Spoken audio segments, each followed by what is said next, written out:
Hi friends, this video shows how to replace the battery of MetaQuest 3 controllers.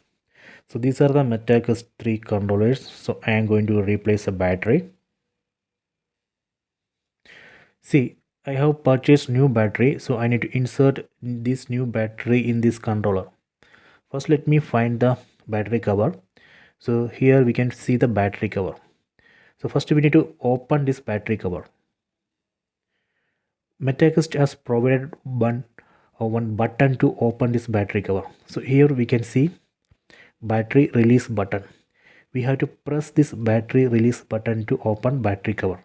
Let me press this battery release button. Done. Then we can take this cover outside. Done. Next I will show you how to take this battery outside. First we need to push this battery down, then pull. Push and pull. See, this way we can take this battery outside. So let me insert this new battery. When we insert new battery, we have to insert this way. Just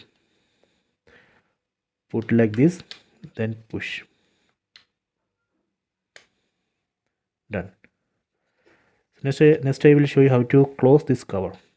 This is also very easy. Just place this cover here. Just place it. Then we need to push. When we push, we will hear a tick sound. So let me push. Done. So now I have closed this battery cover. So this way we can replace the battery of MetaQuest 3 controllers. So I hope you have enjoyed this video. Please subscribe this channel. Please like and share the video.